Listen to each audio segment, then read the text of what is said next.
শিক্ষা হলো এমন কিছু যা তুমি কখনোই শেষ করতে পারবে না। Good morning dear student. আজকে মোটামুটি প্রতিনিয়ত সকালে ক্লাস করতে করতে সবাইকে গুড মর্নিং জানিয়ে দিলাম। তো আজকে বিশেষ কারণবশত সকালে ক্লাসটা নিতে পারলাম না। তো আজকে এ টাইমে ক্লাসটা নিচ্ছি, তোমরা একটু টাইমটাকে ম্যানেজ করে দেখে নিও। ওকে, তো আমরা আজকে এই প্রথম তৃতীয় পরীক্ষার জন্য বা তোমাদের মাধ্যমিক বলতে পারি, একেবারে ফাইনাল এক্সাম, তার প্রস্তুতির দিক থেকে আমরা প্রশ্নবিচিত্রার ভোল টুর মডেল 1 নিয়ে আজকে চলে এসেছি। এর আগে তোমাদের শিওর শর্ট যে বইটি রয়েছে তার প্র্যাকটিস সেটগুলো আমরা আলোচনা করেছি। আজকে আমরা এই ক্লাসের মধ্যে group A, B, C, D সবগুলোই কমপ্লিট করব। অবশ্যই তোমরা বুঝতে পারছো অনেকগুলো কোশ্চেন রয়েছে। অলরেডি ক্লাসের টাইমটা অবশ্যই লেন্দি টাইম হয়ে থাকবে। ওকে, আর আজকে আমাদের এই ক্লাসের মধ্যে যারা নতুন এসেছো তাদের জন্য রুটিনটা একবার বলে দিই। ক্লাস 10-এর জন্য সোম, বুধ, শুক্র এবং 9-এর জন্য মঙ্গল, বৃহস্পতি, শনি, ঠিক সকাল 7টাতে। তো আজকে একটু বে টাইমে ক্লাসটা হচ্ছে। ওকে, তাহলে বিশেষ দেরি না করে আমরা ক্লাসের দিকে যাই। আচ্ছা, প্রথম কোশ্চেন আমাদের যা বলা হয়েছে যে একের দাগে সিএফসি দ্বারা বায়ুমণ্ডলে যে স্তর ক্ষতিগ্রস্ত হয় তা হলো কোন স্তর? সেটি ওজোনোস্ফিয়ার। নেক্সট 1.2 প্রদত্ত কোনটি চার্লসের সূত্রের ভিটি লেখচিত্র? Option A. Next, 1 mole carbon 1 mole oxygen এর সঙ্গে সম্পূর্ণভাবে বিক্রিয়া করে কার্বন ডাই অক্সাইডের কতগুলি অণু উৎপন্ন হয়ে থাকে? সেটি 6.022 ইন্টু 10⁻23, কারণ এই কার্বন ডাই অক্সাইড এর মধ্যে অণু রয়েছে ওটাই। নেক্সট, কোনো কঠিনের রৈখিক প্রসারণ গুণাঙ্কের একক হলো ডিগ্রি সেলসিয়াস ইনভার্স। নেক্সট, কোন বর্ণের জন্য উত্তল লেন্সের ফোকাস দৈর্ঘ্য সর্বাধিক হয়ে থাকে? সেটি লাল বর্ণের জন্য। নেক্সট, পরবর্তী বস্তুর প্রতিবিম্ব সর্বদা খর্বাকার ও অসৎ হয়ে থাকে, সেটি উত্তল দর্পণে। পরবর্তীতে কি বলছে? অ্যাম্পিয়ারের সন্তরণ নিয়ম থেকে জানা যায় যে চৌম্বক ক্ষেত্রের অভিমুখ। পরবর্তী R1, R2, R3, যেখানে বলেছে R1 সবথেকে বড়। রোধ তিনটি সমান্তরাল সমবায়ের তুল্য রোধ আর হয়ে থাকে। তুল্য রোধ যখন বলবে সবসময়ই তুল্য রোধের আরটা সবথেকে ছোট হয়। যদি এখানে শ্রেণী সমবায় বলতো তাহলে তার ক্রমটি হয়ে যেত R3, R2, R1, R। ওকে, নেক্সট পরবর্তী প্রশ্ন। আচ্ছা, এটা কিন্তু যেই ক্রমটা লেখা হলো এটা হচ্ছে শ্রেণী সমবায়ের জন্য। ওকে, পরবর্তী প্রশ্নতে যাই। 1.9 এখানে কি বলেছে? আচ্ছা, এটা একটু তোমাদের ডিটেলসে বলে দিই। যখন আলফা কণা নির্গত হবে উপরে 4, নিচে 2 কমে যাবে। যখন বিটা নির্গত হবে উপরে কোনো পরিবর্তন হবে না, নিচে +1 হয়ে যাবে। গামা যখন নির্গত হবে তখন উপর ও নিচে কোনোটাই পরিবর্তন হবে না। তো আমরা এখানে দেখতে পাচ্ছি যে 26 থেকে 22-এ এসেছে, মানে -4 হয়েছে। নেক্সট 88 থেকে 86-তে এসেছে, তাহলে এখানে -2 হয়েছে। তাহলে কোনটা হতে পারে? অবশ্যই আলফা কণাটি নির্গত হয়েছে। নেক্সট, আধুনিক দীর্ঘ পর্যায় সারণীতে চারকোজেন মৌলগুলি কোন শ্রেণীতে অবস্থান করে থাকে? সেটি 16।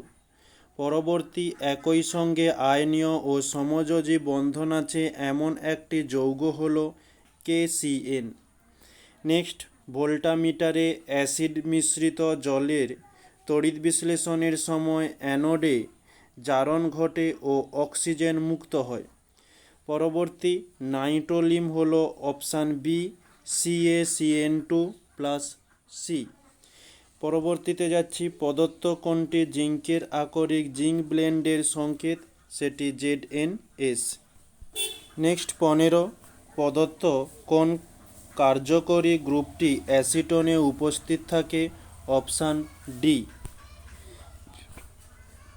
এখন আমরা গ্রুপ এ কমপ্লিট করলাম।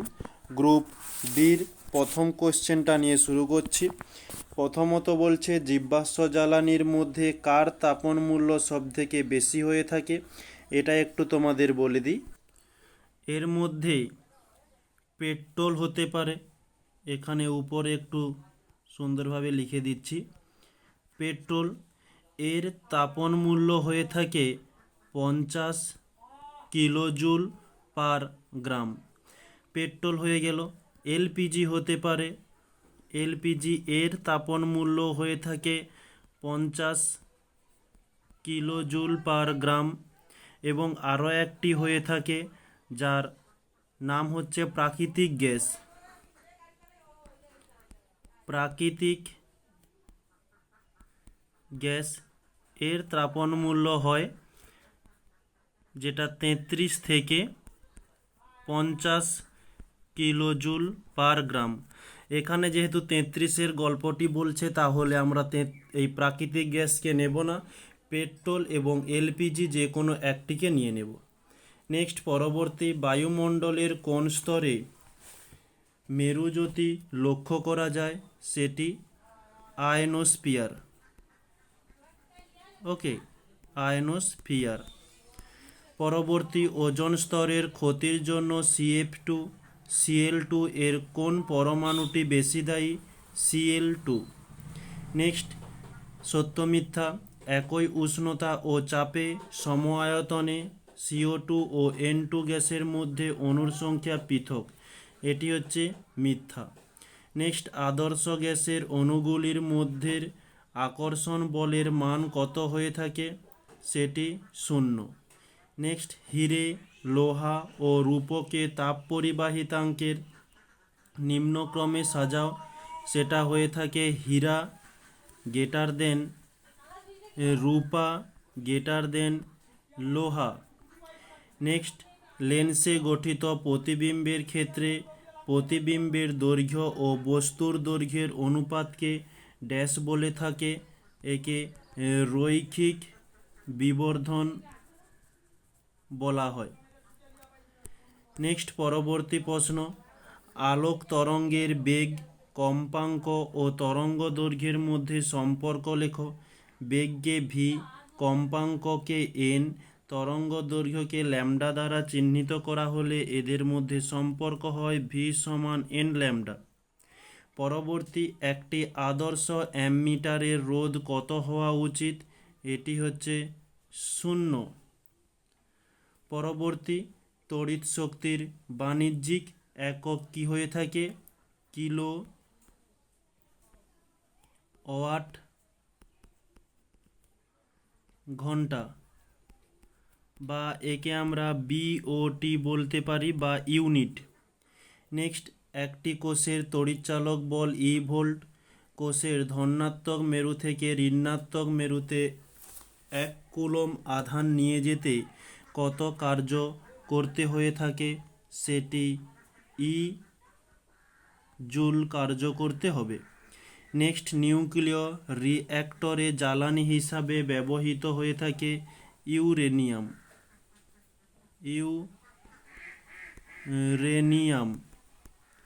নেক্সট, তেজস্ক্রিয় সক্রিয়তার এসআই একক কি, বেকারেল। এখন তীর চিহ্নগুলো করে নেব, বাম স্তম্ভ ডান স্তম্ভ। মুদ্রা ধাতু হয়ে থাকে কপার। নেক্সট, অ্যামালগামে সর্বদা উপস্থিত ধাতু হচ্ছে পারদ। একটি ল্যান্থানাইড মৌল হয়ে থাকে সিরিয়াম। গ্যালভানাইজেশনে যে ধাতুর প্রলেপ দেওয়া হয়ে থাকে সেটি জিঙ্কের। নেক্সট, পরবর্তী, এখানে শূন্যস্থান পূরণে কি বলছে, একটি আয়নীয় যৌগের ফর্মুলা যার ক্যাটায়ন ও অ্যানায়ন কোনোটির ক্ষেত্রেই 8টি ইলেকট্রন নেই, তা হলো LiH। একে লিথিয়াম হাইড্রোক্সাইড বলা হয়ে থাকে। নেক্সট, সমযোজী ত্রিবন্ধনযুক্ত মৌলিক অণুর নাম লেখো। এটি নাইট্রোজেন N2। নেক্সট, স্পর্শ পদ্ধতিতে ব্যবহৃত অনুঘটকের নাম কি? প্ল্যাটিনাম চূর্ণ। ওকে, পিটি প্ল্যাটিনাম চূর্ণ, বা একে আমরা বলতে পারি ভ্যানাডিয়াম পেন্টক্সাইড V2O5। মানে এই পিটি চূর্ণের অপর নাম ভ্যানাডিয়াম পেন্টক্সাইড নয়, আমরা অনুঘটক হিসাবে এই দুটো জিনিসকে ব্যবহার করতে পারি। নেক্সট, অ্যালুমিনিয়াম ক্লোরাইডের জলীয় দ্রবণে অ্যামোনিয়ার জলীয় দ্রবণ যোগ করলে যে অধক্ষেপ পড়ে তার সংকেত লেখো। তার সংকেত হয়ে যাবে aluminium hydroxide AlOH3। Next, aluminium ধাতু নিষ্কাশনে অ্যানোডে কি গ্যাস নির্গত হয়ে থাকে? সেটি অক্সিজেন। অক্সিজেন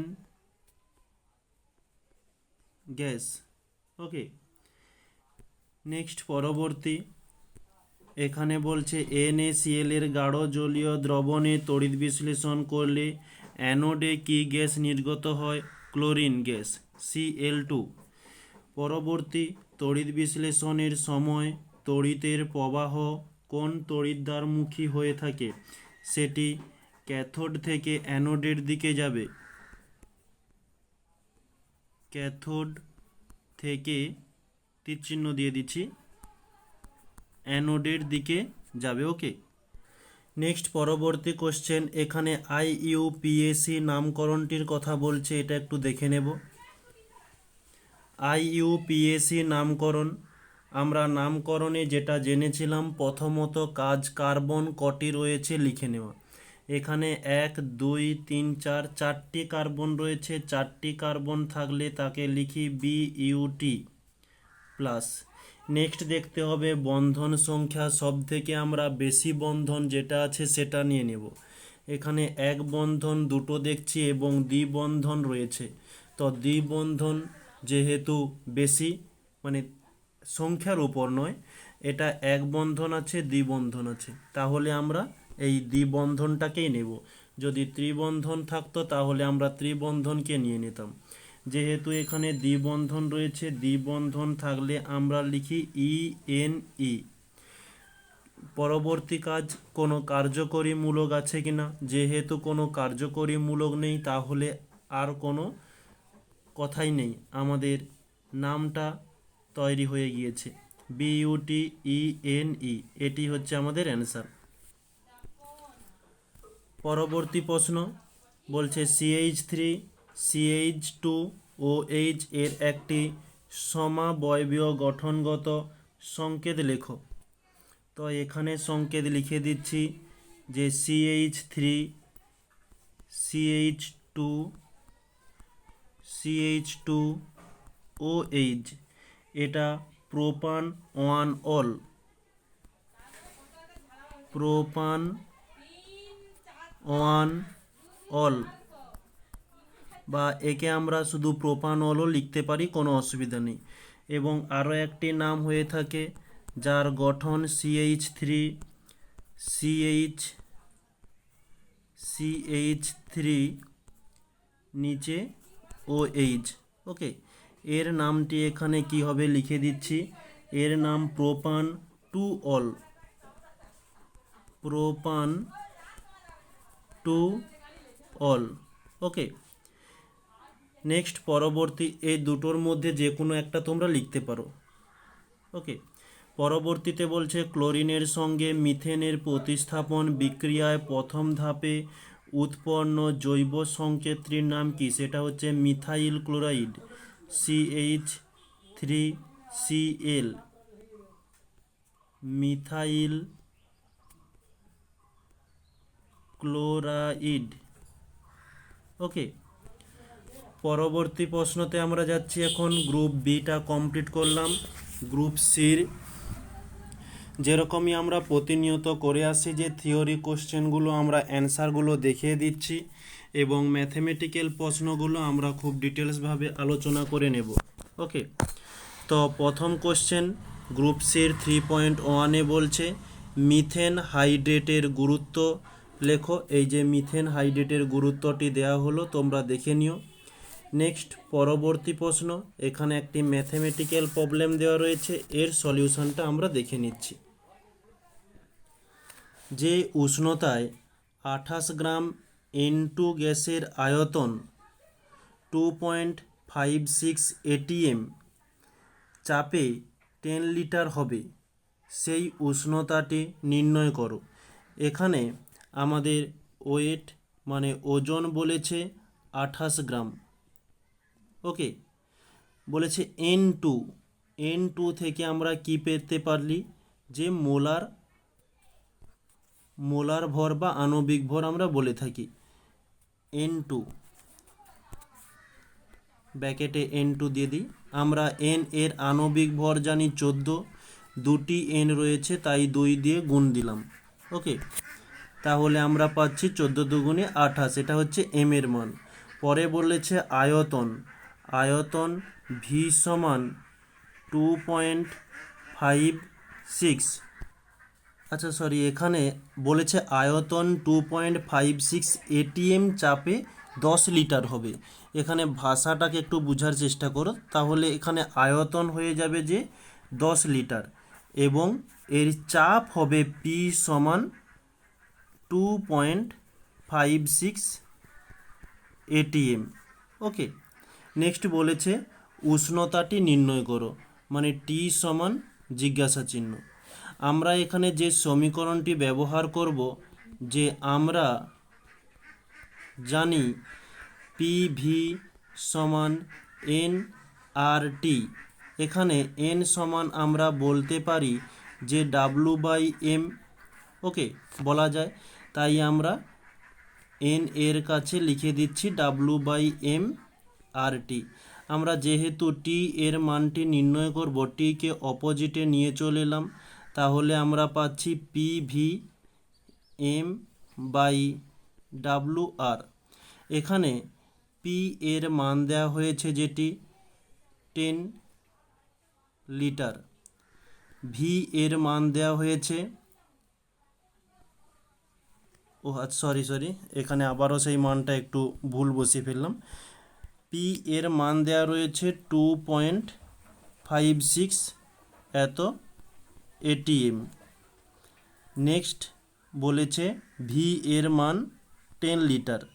নেক্সট M এর মান বলেছে 28 বাই W এর মান বলেছে 28 গ্রাম। ওকে, নেক্সট R এর মান কোনো দেওয়া নেই, আমরা R এর মান সবসময় ধরে নেব 0.082 litre ATM mole inverse kelvin inverse.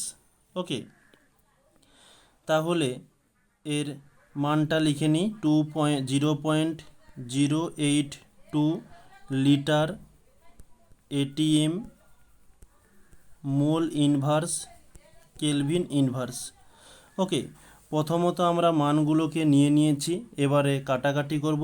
ATM কেটে গেল, লিটার কেটে গেল। আচ্ছা, আর কিছু কাটছে না। এবারে পয়েন্টকে তুলব, উপরের পয়েন্টটাকে তুলে দিলে নিচে আমরা একের পিঠে দুটো শূন্য পেয়ে যাচ্ছি।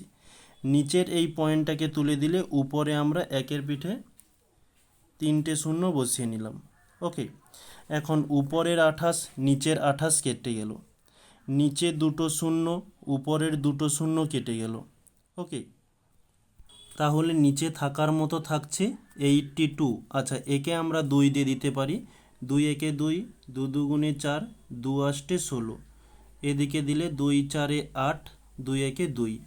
ওকে, আচ্ছা, আর বোধহয় বিশেষ একটা কাটাকাটি যাচ্ছে না, আমরা তাহলে উপরে পেয়ে যাচ্ছি 128।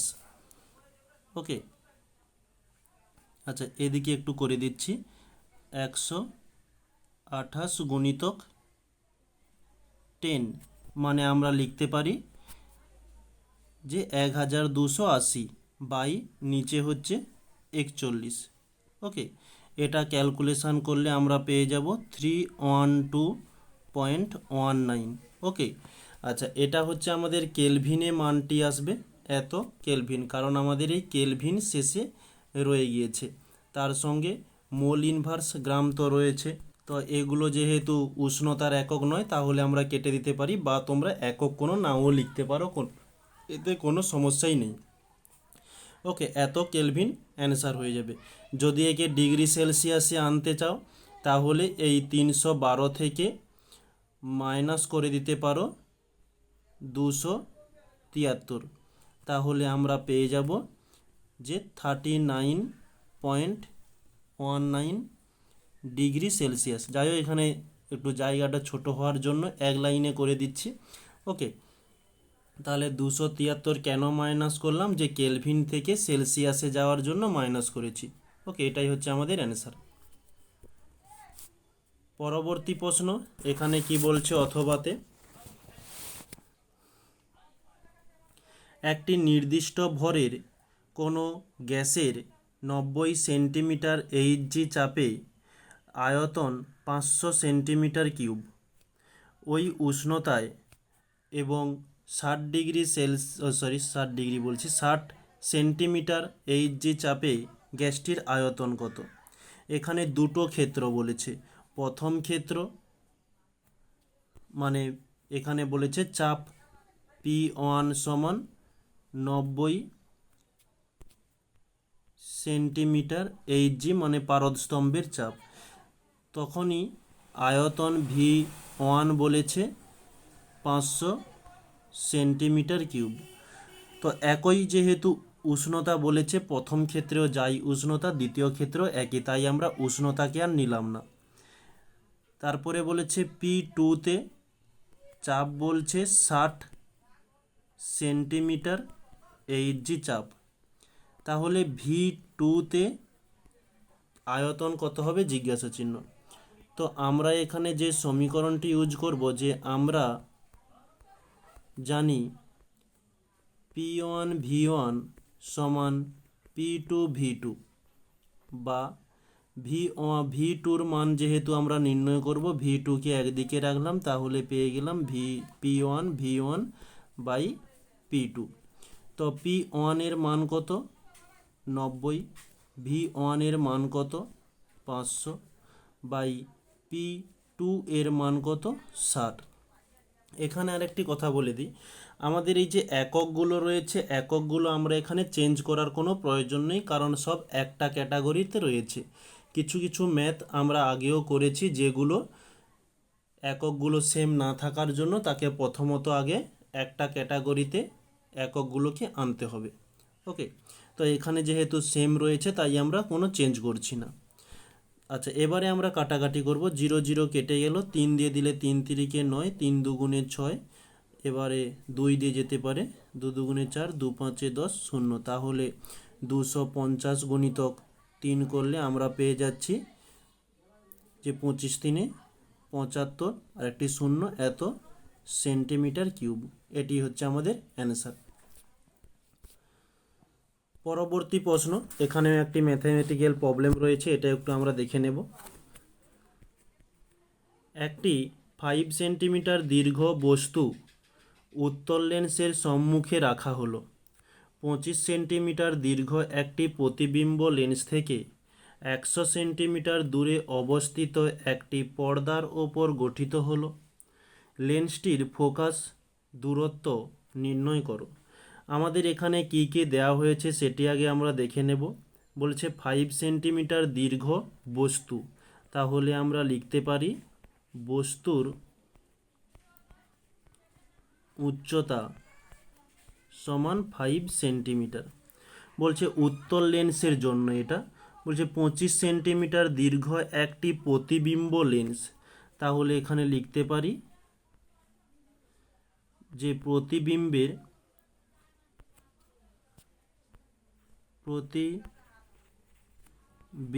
থেকে লেন্সের দূরত্ব সমান 100 সেন্টিমিটার। আচ্ছা 1 মিনিট, সরি। আচ্ছা এখানে বলেছে প্রতিবিম্ব থেকে লেন্সের দূরত্ব 100 সেন্টিমিটার কিউব। তো আমরা একটা ছোট জিনিস ছেড়ে গিয়েছি যে 25 সেন্টিমিটার দীর্ঘ। এই 25 সেন্টিমিটার কি, এটা হচ্ছে প্রতিবিম্বের উচ্চতা। তাহলে এখানে আমরা লিখে নিই যে প্রতিবিম্বের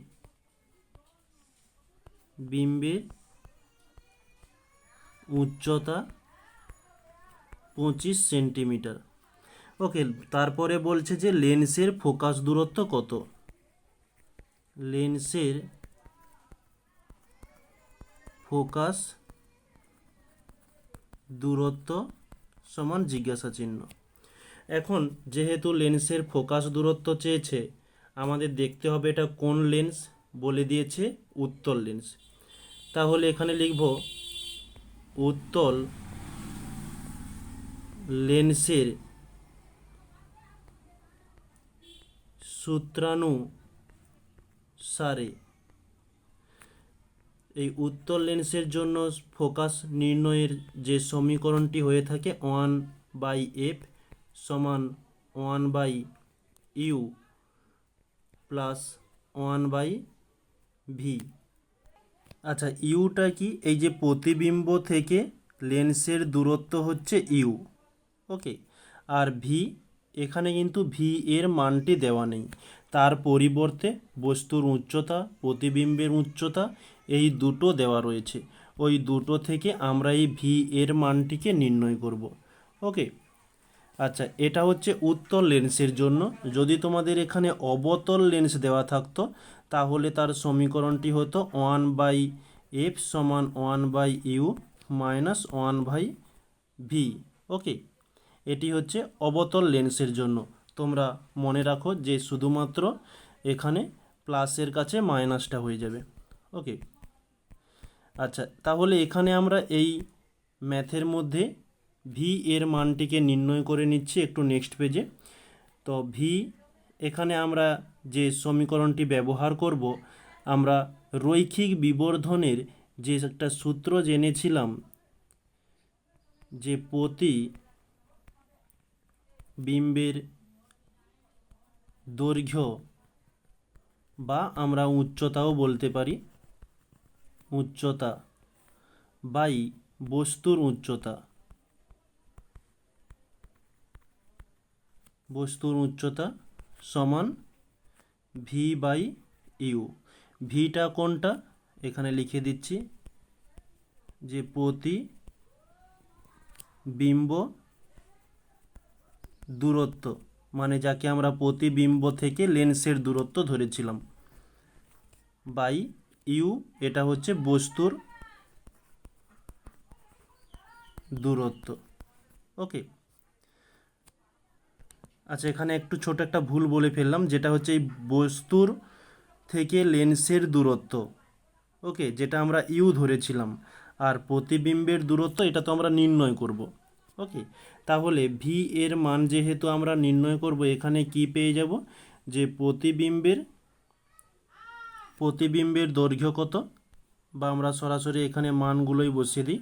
প্রতিবিম্বের দৈর্ঘ্য বা উচ্চতা যেটা আমরা দেখেছিলাম, এই যে প্রতিবিম্বের উচ্চতা মানে 25 সেন্টিমিটার বাই বস্তুর উচ্চতা, এই যে বস্তুর উচ্চতা হচ্ছে আর উপরেই দেওয়া রয়েছে 5 সেন্টিমিটার, সমান ভি এর মান নির্ণয় করব। ইউ এর মান দেওয়া রয়েছে এই যে 100 সেন্টিমিটার। ওকে, 100 সেন্টিমিটার। তাহলে আমরা ভি এর মান নির্ণয় করার জন্য 25/5 ভাগ রয়েছে, উল্টো দিকে এলে গুণ হয়ে যাবে।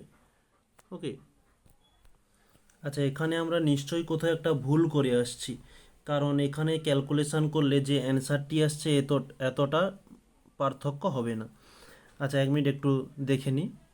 আচ্ছা প্রতিবিম্ব থেকে, আচ্ছা ওকে, আমরা এখানে একটা ভুল যেটা করেছি, যে প্রতিবিম্ব থেকে লেন্সের দূরত্বকে আমরা ইউ চিহ্নিত করে ফেলেছি, এটা হচ্ছে ভি হবে। ওকে, আর এই লেন্সের ফোকাস দূরত্ব এটা তো এফ, আমরা এখানে ইউ এর মানটিকে জিজ্ঞাসা চিহ্ন করব, মানে ইউ এর মানটিকে নির্ণয় করতে হবে। তাহলে এখানে আমরা যে সমীকরণটি দিয়েছি ওকে ঠিক রয়েছে। আচ্ছা, এখানে তাহলে একটু রাফ করে দিই।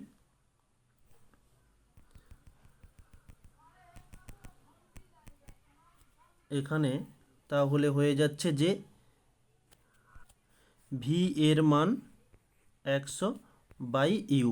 তাহলে এখানে আমরা ইউ এর মানটিকে নির্ণয় করব। আমরা ছোট একটা সিম্পল ভুল করে ফেলেছিলাম, 25/5, এটা হয়ে যাচ্ছে 100 উপরে ছিল, এখানে নিচে চলে আসবে। ওকে, এটা একটু ঘুরিয়ে ফেললাম। আচ্ছা, তোমাদের বোঝানোর জন্য এটা একটু ক্রস গুণন করে দিই। 25ইউ এদিকে হচ্ছে 100 × 5, বা আমরা সরাসরিও করতে পারি, যেটা একটুখানি একটা বড় একটা ভুল করতে গিয়েছিলাম।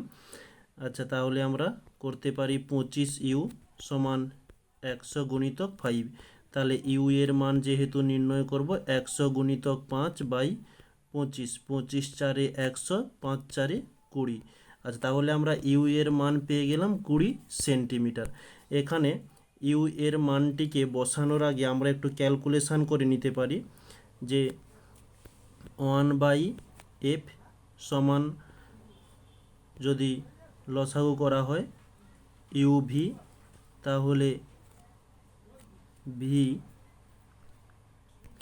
এদিকে হয়ে যাচ্ছে ভি প্লাস ইউ। এটাকে ঘুরিয়ে দেই আমরা, কারণ এফের মানটা আমাদের চেয়েছে ইউ/ভি প্লাস ইউ।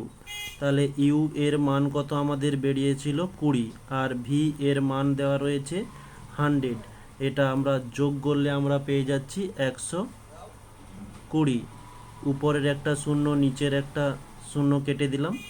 আচ্ছা, আর যদি দেওয়া যায় 2 দিয়ে দিতে পারি, 2 10, 2 6 12, তাহলে আমরা পাচ্ছি 10 10 100, আর নিচে পাচ্ছি 6। তো 100কে 6 দিয়ে ভাগ করলে আমরা পেয়ে যাব 16.6 হয়ে চলে যাচ্ছে, 67 দিয়ে দিলাম।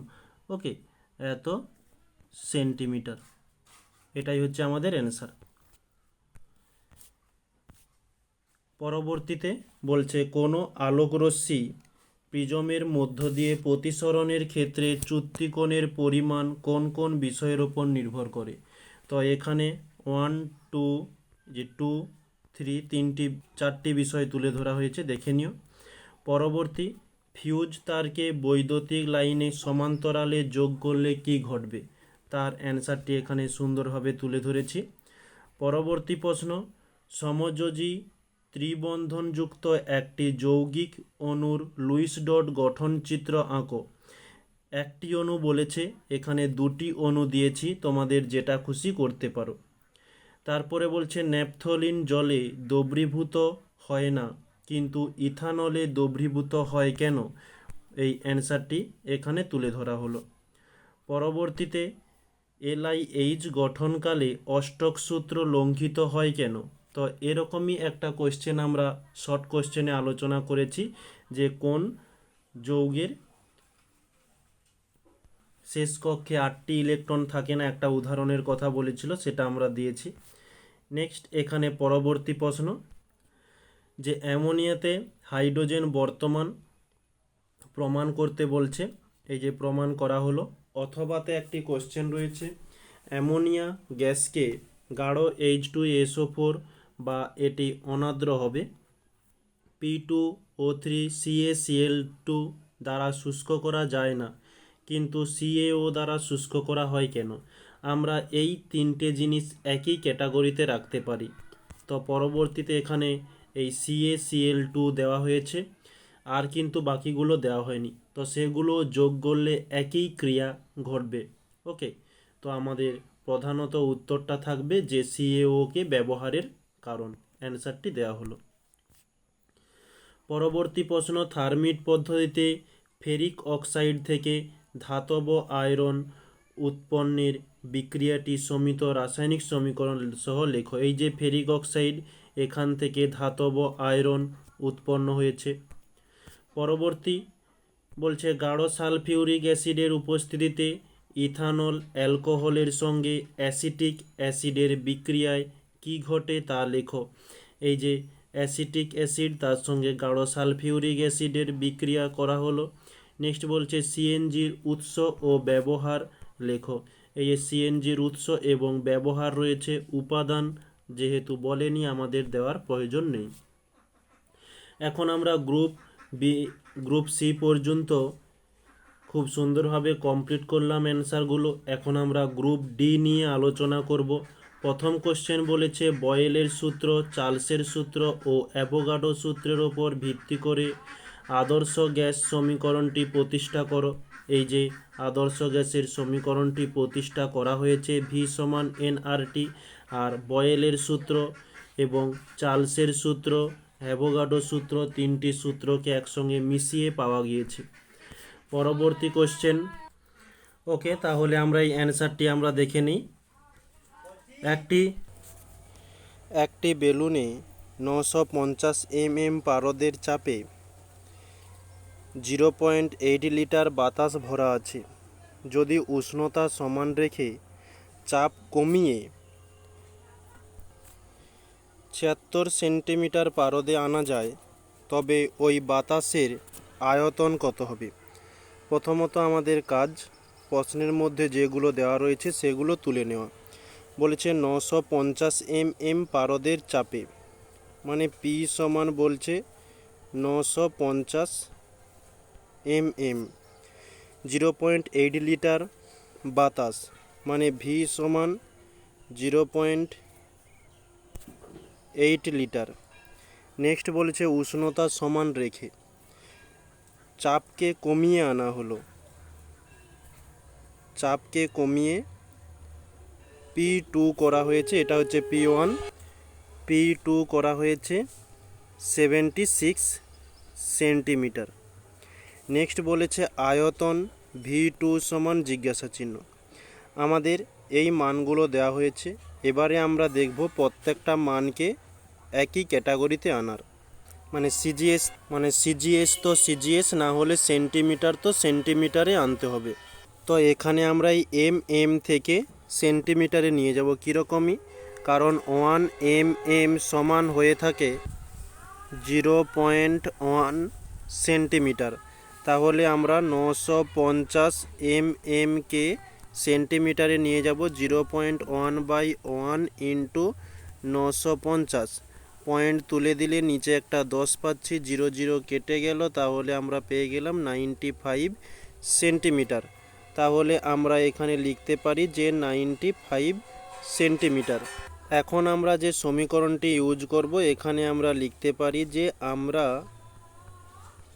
জানি P1 V1 সমান P2 V2, বা যেহেতু V2 এর মান নির্ণয় করব তাহলে করতে পারি P1 V1 বাই P2। তাহলে P1 এর মান কত? 95 সেন্টিমিটার এসেছিল। V1 এর মান রয়েছে এই যেটা 0.8 লিটার বাই P2 এর মান রয়েছে 76। পয়েন্ট উঠে গেলে নিচে একটা 10 আসছে। একে আমরা ক্যালকুলেশনের দিক থেকে বলতে পারি যে আমরা 8কে কাটাকাটি শুরু করি। আগে 8কে দিলে 2 দিয়ে দিই, 2 4 8, এদিকে 2 3 6, 2 8 16। ওকে, আবারও 2 দিয়ে দিতে পারি, 2 2 গুণে 4, এদিকে দিলে 2 একে 2, 2 লং 18 হচ্ছে। ওকে, আচ্ছা, আর যাচ্ছে 2 দিয়ে দিলে এদিকে 2 5 10, 5 দিয়ে দিলে 5 একে 5, 5 লং 45, উপরের 19 নিচের 19 কেটে গেল, তাহলে থাকলো উপরে 1 নিচে 1, তাহলে বলতে পারি যে 1। আর যেহেতু আমরা আয়তন নির্গত করছি তাহলে আয়তনের একক হয়ে থাকে লিটার, তাহলে আমাদের অ্যান্সার হয়ে গেল 1 লিটার। নেক্সট পরবর্তী প্রশ্ন এখানে কি বলছে একটু দেখে নেব।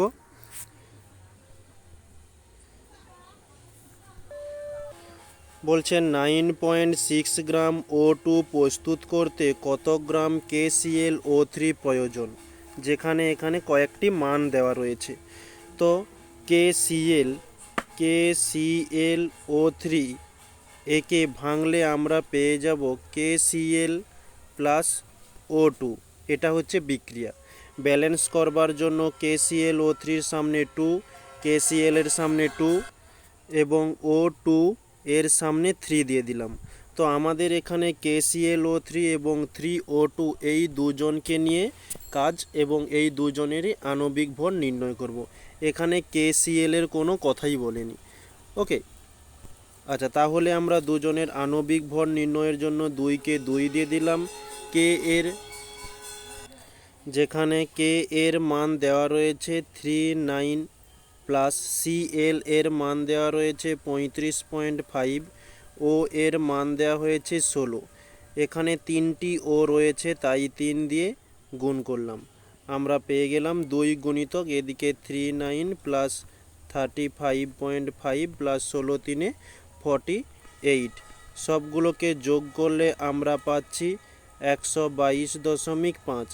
এর সঙ্গে 2 গুণ করলে পেয়ে যাচ্ছি 245। ওকে, আবার এদিকে O3, 3কে 3 থাকলো, O3 বলছি 3O2, 3কে 3 চলে এলো, ও এর মান 16, দুটি ও রয়েছে, 2 দিয়ে গুণ দিলাম, তাহলে 16 দুগুণে 32, একে গুণ করলে আমরা পাচ্ছি 96। এবারে আমরা এখানে যে ভাষাটি লিখে নেব, যে এখানে বলতে পারি আমরা 96 গ্রাম O2 থেকে 245 গ্রাম KClO3 পাওয়া গিয়েছে।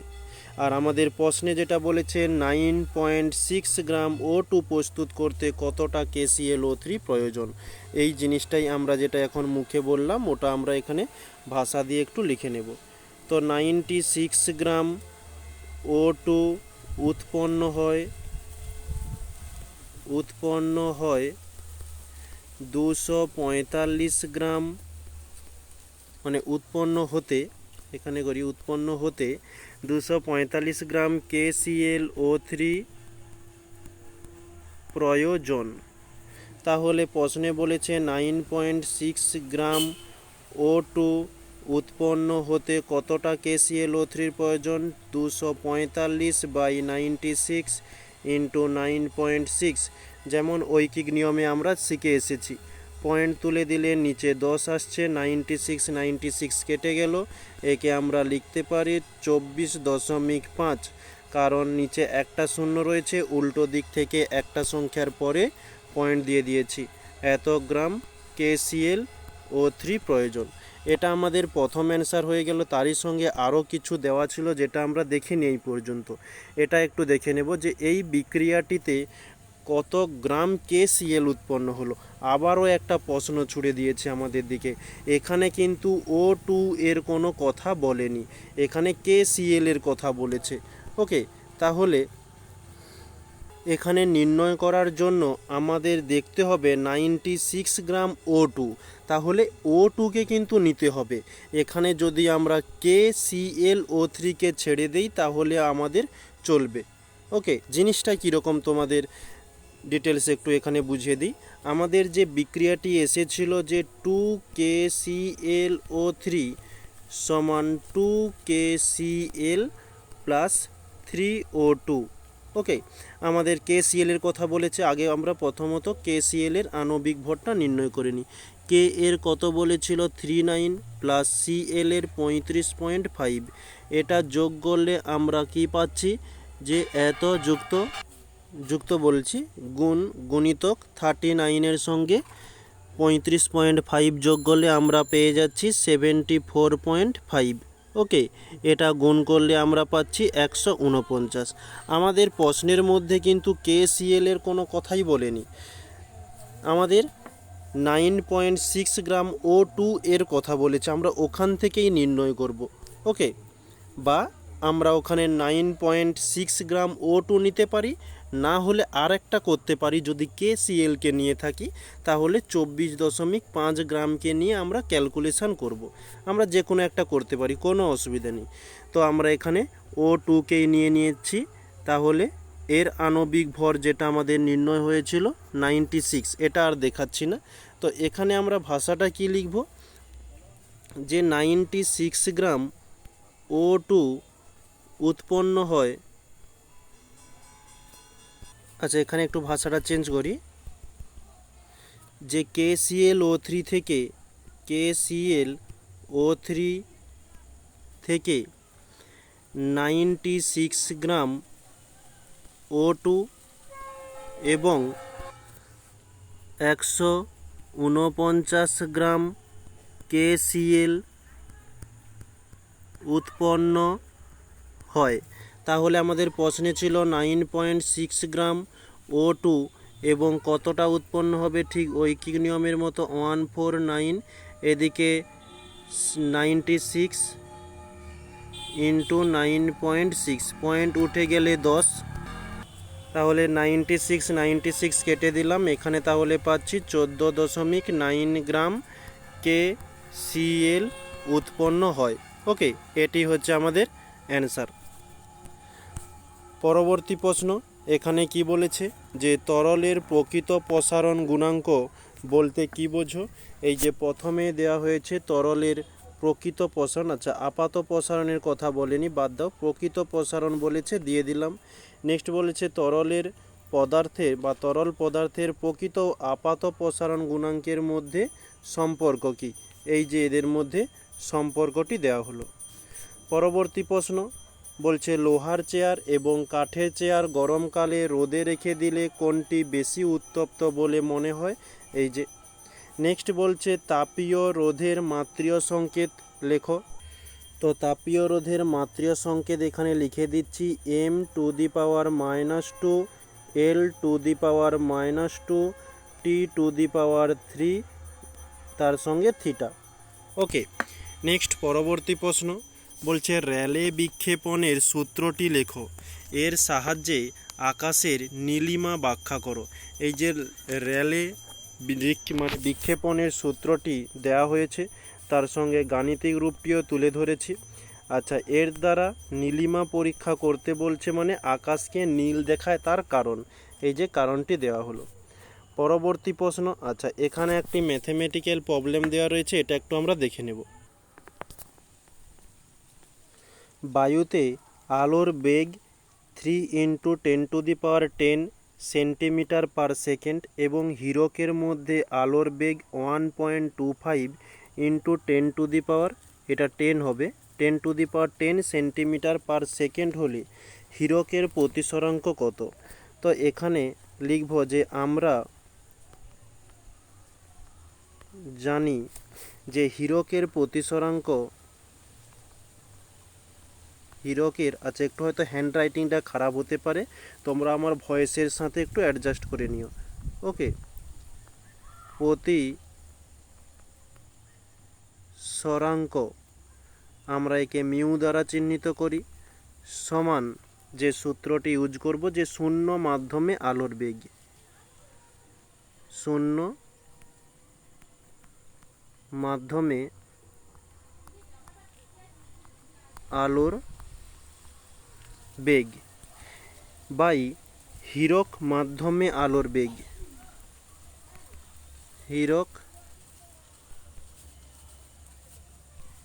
হীরক মাধ্যমে আলোর বেগ। তো শূন্য মাধ্যমে আলোর বেগ কত বলেছে, 3 × 10⁻10 মিটার পার সেকেন্ড। হীরক মাধ্যমে আলোর বেগ 1.25 × 10⁻10 মিটার পার সেকেন্ড।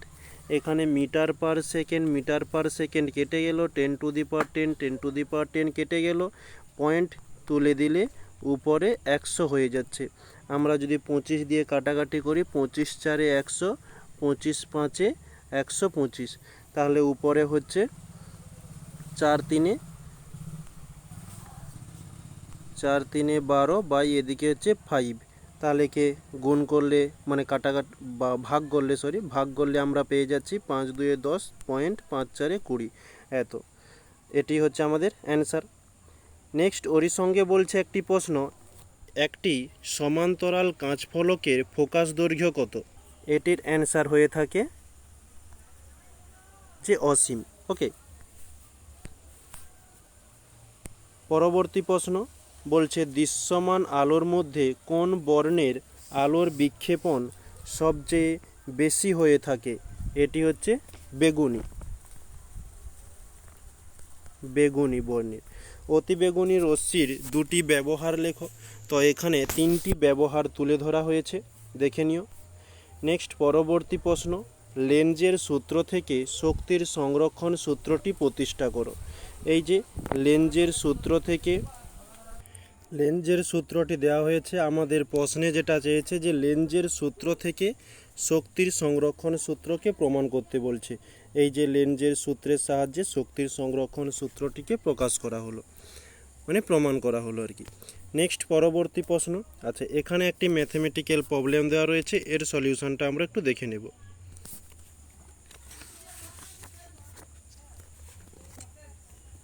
এর অ্যান্সার তো এখানে দেওয়া নেই।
দুশো চল্লিশ ভোল্ট 1000 ওয়াট এবং 240 ভোল্ট 100 ওয়াট এর বৈদ্যুতিক বাতির মধ্যে কার ফিলামেন্ট মোটা?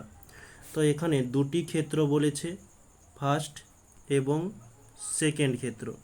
প্রথমটার জন্য ভোল্ট বলে দিয়েছে 240 ভোল্ট এবং পাওয়ার মানে ক্ষমতা বলেছে 1000 ওয়াট। নেক্সট দ্বিতীয়টার জন্য ভোল্ট বলেছে 240 এবং ওয়াট পাওয়ার বলেছে যে 100। তো আমরা এখানে যে সমীকরণটি ইউজ করব, আমরা জানি পি সমান ভি স্কোয়ার বাই আর। তো আর এর মানটি নির্ণয় করার জন্য ভি স্কোয়ার পিকে নিচে দিলাম। তো ভি স্কোয়ার যেহেতু বলেছে, ভি এর মানকে দুবার লিখে দিলাম, 240 বাই পি হচ্ছে 1000।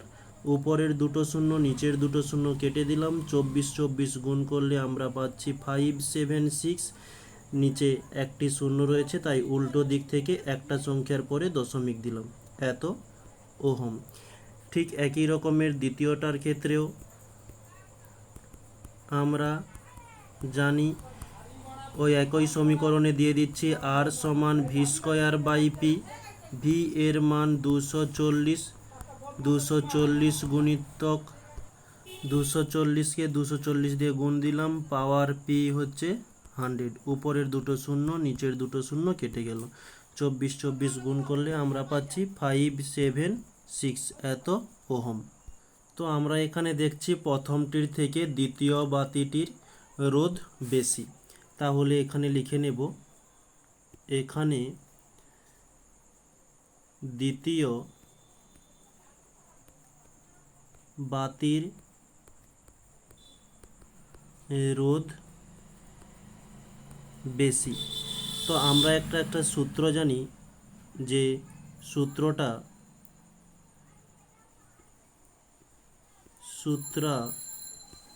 সূত্রানুসারে আর সমান ρ L/A। এখানে আমরা লিখতে পারি যে আর সমানুপাতি 1/a। কখন এটা হবে? যখন বাতি দুটির দৈর্ঘ্য ও উপাদান সমান থাকে। ওকে, তো এই সমীকরণটা থেকে আমরা বলতে পারি যে রোধ আর এর মান যদি বৃদ্ধি পায়, এ এর মান কমবে, মানে প্রস্থচ্ছেদের মান কমে যাবে। প্রস্থচ্ছেদের মান বৃদ্ধি পেলে আর এর মান কমবে। তাহলে এখানে লেখা যায় যে আর এর সঙ্গে প্রস্থচ্ছেদ এর দৈর্ঘ্য বা প্রস্থচ্ছেদের ক্ষেত্রফল ব্যস্তানুপাতিক সম্পর্ক। এখানে আর মানে রোধ এর সঙ্গে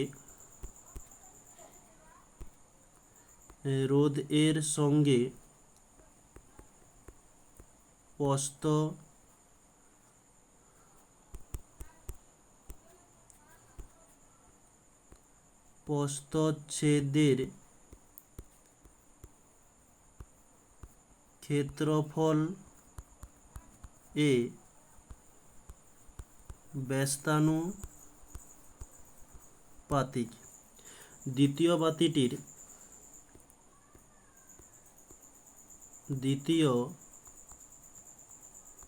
বাতির রোধ বেশি, এটা আমরা ক্যালকুলেশনে দেখেছি। তাহলে রোধ বেশি হলে প্রস্থচ্ছেদের ক্ষেত্রফল কি হবে? কম হবে। প্রস্থচ্ছেদের ক্ষেত্রফল কম বা সরু হবে। ওকে, যদি প্রস্থচ্ছেদের ক্ষেত্রফল কম হয় তাহলে আমরা বলতে পারি সরু। কিন্তু দ্বিতীয় বাতির তো হয়ে গেল, তাহলে লিখব প্রথম বাতির রোধ কম, তাহলে এর প্রস্থচ্ছেদের ক্ষেত্রফল বেশি, অর্থাৎ এটি মোটা। ওকে, এটি আমাদের চেয়েছিল কোন বাতিটি মোটা, তাহলে উত্তর হয়ে যাবে যে প্রথম বাতিটি 240 ভোল্ট 1000 ওয়াটের বাতিটি মোটা। এটি হচ্ছে আমাদের অ্যান্সার। পরবর্তী প্রশ্ন, এসি ডায়নামোর কার্যনীতি চিত্রসহ বর্ণনা করো। এই যে কার্যনীতিটি প্রথমে তুলে ধরা হয়েছে এই পর্যন্ত, এরপরে চিত্রটি এখানে দেওয়া হলো। পরবর্তী প্রশ্নতে বলছে রাসায়নিক পরিবর্তন ও তেজস্ক্রিয় পরিবর্তনের মধ্যে 3টি পার্থক্য লেখো। 4টি পার্থক্য দেওয়া হয়েছে, তোমাদের মতে সবগুলোই লিখতে পারো। ওকে, নেক্সট বলছে ডোবে রাইনারের ত্রয়ী সূত্রটি লেখো। এই যে ত্রয়ী সূত্র।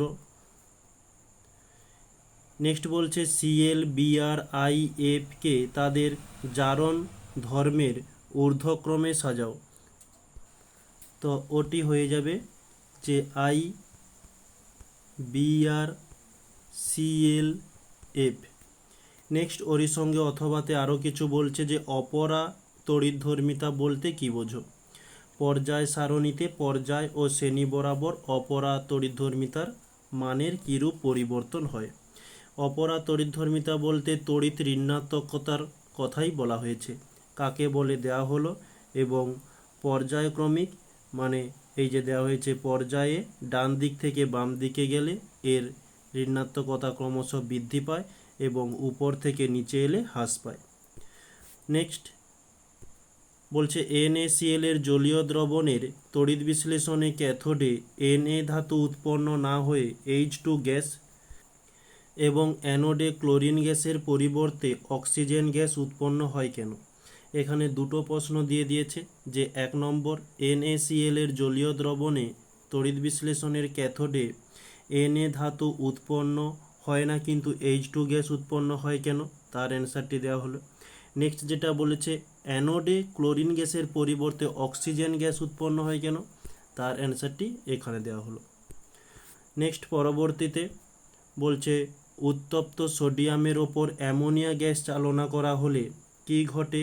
রাসায়নিক সমীকরণ সহ বিবৃত করো।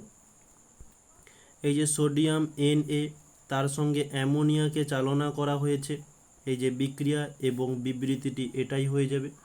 নেক্সট বলছে তরল অ্যামোনিয়ার একটি ব্যবহার, এটি শীতলীকরণে ব্যবহৃত হয়। নেক্সট পিভিসি কি? পিভিসি এর পুরো নাম পলিভিনাইল